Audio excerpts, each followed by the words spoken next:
Hello, viewers of Spell, to this new What If. Now, this will be What If Midoriya had. Actually, I haven't come up with an official name of this What If yet, but it's inspired by Andrew Rowe's books, which almost all of them take place in the same universe, but the name of the What If will probably be something like What If Midoriya had telekinesis abilities or something like that, or a speed quirk. So, with that out of the way, let's begin this What If. This story starts out with young Midoriya playing with Bakugo. As Bakugo tried throwing a rock at Midoriya, as kids do, because, throwing stuff at him. Midoriya would just duck out of the way, but he didn't know he stepped out onto the street in front of a car. But when that happened, his body moved on its own, dodging the car. He would immediately pop up on the street like he had just accelerated and decelerated. The kids would be happy Midoriya awakened his quirk and would train with it some before he ran home to tell his mom. The next day she would take him to the quirk doctor, and the quirk doctor would explain a couple things. One of which is Midoriya seemed to had a aura around him that was made up of potential kinetic energy. He could release the energy as he could use this to enhance his speed, punches, and his aura gave him extra protection, but it would drain his stamina. Little Midoriya would be thrilled, saying, "Yay! I can become a hero, Mom! Yay!" Before jumping up and down. She would just simply calm down her son before they would leave the clinic. A few years would pass and Bakugo would still be friends with Midoriya, and he would still call him Deku because he had already come up with that nickname. As Bakugo just said, "You're late, Deku," with Midoriya responding, "Yeah, and how many times have I told you to stop calling me that?" Bakugo would just smile and say, "Heh. What's wrong, Deku? This has been your nickname since we were kids." As Midoriya rolled his eyes. As he said, "Alright, Kachan." Bakugo would have a tick mark. As he just said, "What you call me? We're not little kids anymore." As Midoriya just responded, "Then stop calling me Deku." As they would be having this argument outside their school. As they would go in for their class. This would go like a normal day until the teacher said he was going to be hand out papers for them to fill out for potential careers before throwing them up in the air, saying, "I know you all want to become heroes." As the class became rowdy, Midoriya and Bakugo wouldn't actually show off their abilities, with Bakugo just chuckling at everyone's enthusiasm. "Most of you aren't going to become heroes, and many of you are just going to become D-listers." As Bakugo grinned, Midoriya would just pretend like Bakugo wasn't there, since, that seemed to be the easiest way to make him knock the monologue off. Everyone would yell at Bakugo, telling him that if he's so great, then what hero school is he gonna be taking? As Bakugo smiled, saying, "Me and Deku are gonna go to UA." As everyone looked at each other. UA? That only had a 10% acceptance rate? And some other people nodded. As Midoriya, finally having enough, would bonk Bakugo on the head with his fist. As everyone would kind of be surprised when Midoriya just appeared behind Bakugo. As Bakugo would just hold his head. "What's the big idea?"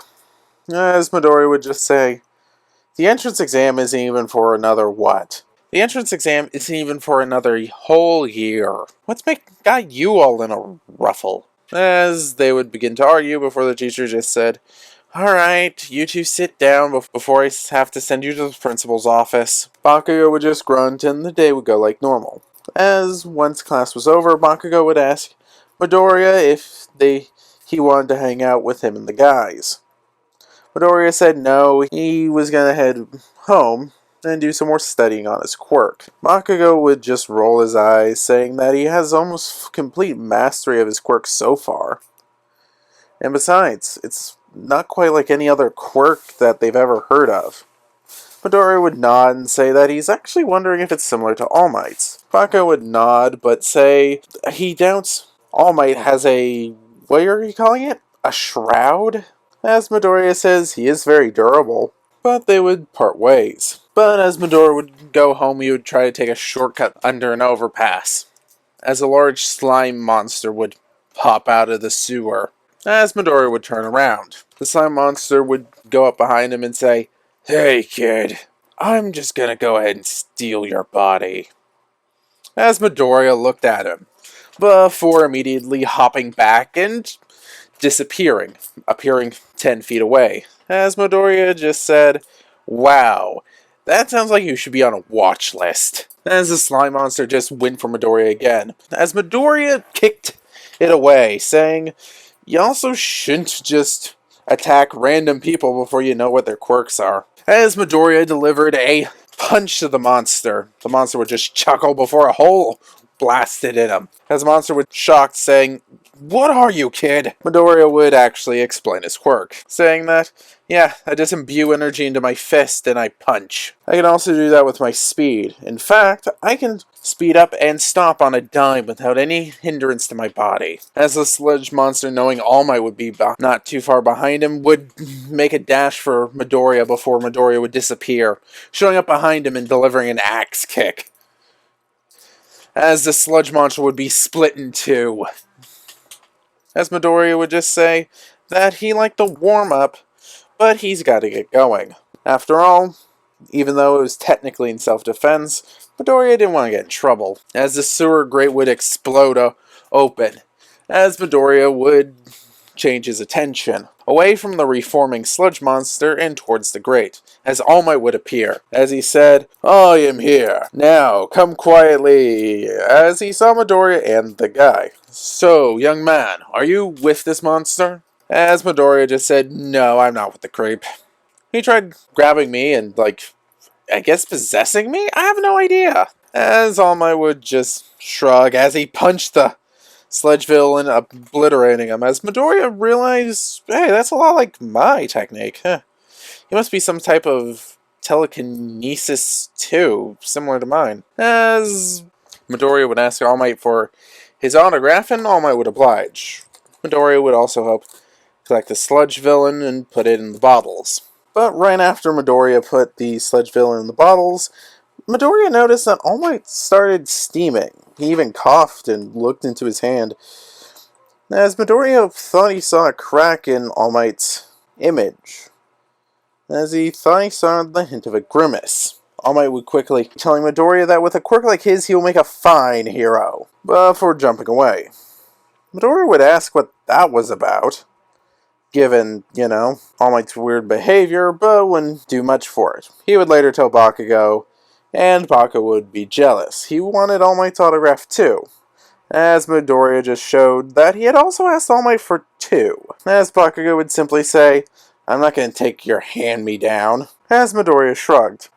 Same old Kacchan. As Bakugo would have a tick mark, but then drop it, realizing that they just go on the same routine over and over again. As Midoriya and him would train for the UA entrance exams. Midoriya would get even better with his quirk, being able to stop it on a dime and be able to punch and deliver blows even faster. Bakugo would even get stronger during this, having to try to break through Midoriya's shield. They would also clean up Deguba Beach as part of strength training. Midoriya had heard about it over the internet, trying to figure out how to improve their physical strength.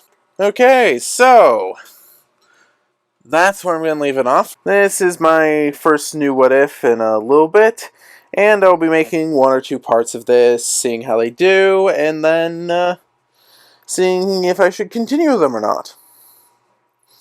Other than that, next time I'll probably be doing What If Midoriya was a descendant of Meliodas from the 7 Deadly Sins. Maybe some other stuff, like what if Midoriya had a slime quirk, or some other little bits and bobs like that. Also, I am inspired by Andrew Rowe's motion sorcery and transference for this, so check that out. One of his book series is The Broken Mirror. I can't remember the other one off the top of my head, but they're both on Audible, so check that out. Look up Andrew Rowe. Those are basically the big books he's done, and I'll be seeing you around. This is Ree, signing off.